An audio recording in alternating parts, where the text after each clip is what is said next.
Hello guys, welcome back to my channel. I am super excited to do this tag. This is the eyeshadow palette tag 5000 created by Chic Geek. I've been subscribed to her for longer than I can remember. I love her channel, so I will have her channel and the original video linked down below. And I've also seen like everyone I subscribe to on YouTube do this tag, and I love the questions. They're so creative, and I'm just like, every single question as I went through and I was looking through my collection, I was like, oh, I love that question. That's so good. So I'm excited to jump into these 10 questions. Okay, before we jump in, make sure you subscribe and hit that bell icon so you're notified whenever new videos come out every single week. And let's jump into question number 1. Tag question number 1 is a palette you wore on a special occasion. For me, that just screams the original Lorac Pro palette. This is like my go-to special occasion, nice travel palette. This has basically everything I need to do any kind of like glam look. And I'm so upset. I think this is discontinued, but it's such a good palette. I have all the original Lorac Pro palettes except for number 4. I never bought number 4, but I love this one so much. So I thought about panning it. I can't bring myself to do that though, since I know it's gonna be gone forever. But I love this palette, and I love the packaging. It's sleek, it's sturdy, so this is like my go-to palette whenever I'm traveling for a special occasion. Question number 2 is a palette you love, but it is repetitive. And for me, that was the Kylie Peach Extended palette. I know, I mean, I don't think I've seen anyone talk about this for years, but I love peach, I love orange. This is a really pretty palette. It is pretty repetitive though. Like this shade and this shade are very similar. This could be brought down into like probably by half. I could probably cut this in half, but it's a really pretty palette. I really like, I'm shocked by the quality of the Kylie shadows. I've got quite a few palettes from her that I really enjoy, and this is one of them, but this is definitely the most repetitive one. Question number 3 is a palette you got your money's worth out of. So of course I had to look through my Pan That palettes, and I think the one that I definitely got my money's worth out of was the Lila palette. This is the Natasha Denona Lila palette, and I panned the entirety of this bad boy. How many years ago? This is my 2021 Pan That palette. Wow. I panned this entire thing. So I think I got all the money out of this that I could. And if you're interested in seeing how I panned this entire palette, I'll have the playlist up in the cards. Question number 4 is a palette that is an amazing deal. And for me, when I think of like quality to price point, nothing knocks it out of the park more than the Wet n Wild Color Icon palettes. I specifically pulled out the palette in Lights Off. So it's like this kind of smoky, it really reminds me of the Lorac Pro palette. Can I do this with one hand? It reminds me of the Lorac Pro because it's giving you everything you need for kind of like an everyday glam, everyday smoky kind of look. But these are $4.99. And you get all these shades, and the packaging, it is plastic. It's sturdier than other cheaper packaging that I've seen from other brands. And I love that the pans themselves are not skinny. Like I can actually get a brush in here, and the shadow like quality is phenomenal. Like these are definitely the palettes I'd recommend to anyone who is new to makeup or anyone who is on a budget but really wants good creamy buttery shadows. Go for these Wet n Wild Color Icon palettes. Question number 5 is a quad you love and wish was a larger palette. And this is the Pumpkin Spice Latte palette from Midas Cosmetics. This is just, like, I definitely have dreamt about a full Pumpkin Spice actual palette based on this. Like, you might look at this and be like, Monica, but you just had the Kylie Peach Extended palette. That's definitely more peach. It's an orange-based peach, but it's not quite pumpkin spicy enough. Does that make sense? This is pumpkin spicy. I love this. This is like one of my favorite palettes, and I don't like using smaller palettes. Like typically the smallest palette I would use is a Wet n Wild Color Icon palette, but to have a quad, like for me to like a palette enough, like a quad enough to like keep it forever and keep reaching for it over and over, yeah. This thing's amazing, and I know Midas isn't around anymore, but I really wish they could have made this like a bigger palette. Question number 6 is you love the quality of the eyeshadow, but you hate the packaging. Now, unfortunately for me, this is going to be a smaller indie brand.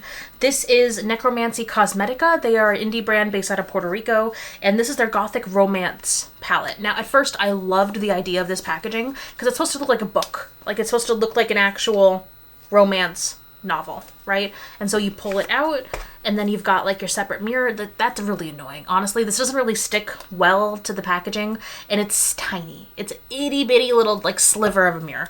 And then you open up the palette like a book. right? At first, this was really cool. I love the idea of this being a display piece. And if you're keeping it as a display piece, yeah, it's fine. It's wonderful. But when you try to use the palette, it sits like that. Like, and you kind of have to like push it and then the sides pop up. It's hard to get it to lay flat. And then if you do get it to lay all the way flat over time, you're kind of ruining the book. Like, this is already peeling off. The part that's supposed to look like pages. So I loved the quality of the shadows and I love the idea behind it. But in actuality, like, this is more annoying. And so this, like, to me, it is becoming more of a display piece than something I could realistically keep reaching for and using over time. And actually, I'm going to move it to, like, I have a little section over here that is my sentimental makeup. So I'm probably going to put it in there because I really don't reach for it. Next question, because I lost count, is show your dream palette with singles. So I have gotten rid of the majority of my singles. I'm gonna skip this one just because I really don't have enough singles to do this with, and I don't think I'm creative enough to come up with my dream palette because, like, I think, honestly, my dream palette would probably be a full pumpkin spice palette. So the next question is palettes you love to combine together. And speaking of peach and fall, my favorite palettes to combine together are the Too Faced Sweet Peach palette and the Colourpop Good Sport palette. I know, it seems kind of random at first, but these are like my two favorite fall palettes. So you got the Colourpop over here. Can I hold these together? Yes. Okay. So here we go. Here are your color stories.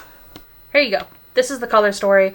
They work surprisingly really well together. I just love all the shades in the Sweet Peach palette, and I love like accentuating the mattes from that palette with the shimmers from the Good Sport palette. The Good Sport has such amazing shimmers. I don't want to like talk shit about the mattes. The mattes are still pretty good, but the shimmers I think are really where this palette shines, and they just work so well together.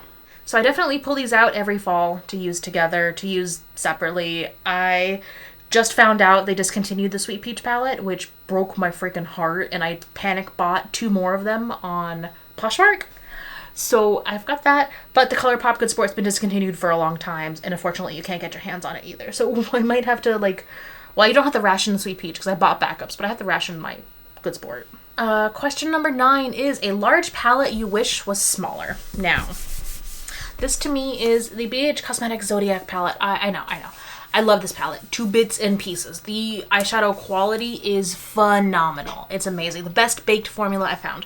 I don't think I would change the shapes of the palettes, but like, it's large. This is my head. This is the palette. It is large. I kind of wish it was a bit more condensed like the next palette I'm going to talk about. It's slightly smaller, a little bit easier to store, a little bit easier to travel with. Because honestly, if this was in a slightly more accessible packaging, this would probably be my everyday like go-to palette. It's got everything. And the shades are just beautiful. This is years old, by the way. The baked shades are still phenomenal. Yeah, this is amazing. I actually considered panning this. I've kind of already picked my pan that palette for next year. I'm going to noodle on it over the next few months, but I kind of already had it in mind. And this was like very close to being it. So really great quality, but I really wish, like, I cannot depot this. Like me a few years ago, I would have just taken this apart and like frankened it and made my own palette. I'm afraid to touch it now because you can't get it anymore. All right, and last but certainly not least, we have eyeshadow palette you wish had a matching face palette. And this was such an interesting question to me because at first I was like, ooh, the pumpkin spice palette, because could you imagine like a nice bright orange and like a nice peachy toned highlighter? That'd be stunning. But then I was like, yeah, it's a little too basic, and I already picked that palette for another question. So I was going through and I found this palette. This is the Venus XL2 palette from Lime Crime. I wanted this palette for so long because I'm a sucker for green shades. I love green shades. I love earth tones, especially with my brown eyes. I think it just looks really, really nice, especially on my complexion. But this palette I wanted for so long, and then I couldn't get it because it was a little bit too pricey. I saved up, I got some points from Ulta, I bought it. It's gorgeous. So I think this would do so well with a companion face palette, because could you imagine like a beautiful, like this shade as a blush, or maybe even, go a little bit out there, get like a green tinted blush. I love doing extra kind of things like that. We could do green, we could do a green tinted highlighter with a pinky blush. Like you could be like Tinkerbell, like a beautiful fairy. I don't know. I looked at this and I got so inspired for what a face palette could come out of this. So I would say this palette. So that is it for this tag. I had so much fun going through. This was such a good tag. This was so creative. It got me really thinking, and I had so much fun doing this. So don't forget to give love to Chic Geek. I'll have her channel and her video linked down below. Let me know down below what are the tag videos you'd like to see. Thank you guys for watching, and I can't wait to see you in my next video. Bye.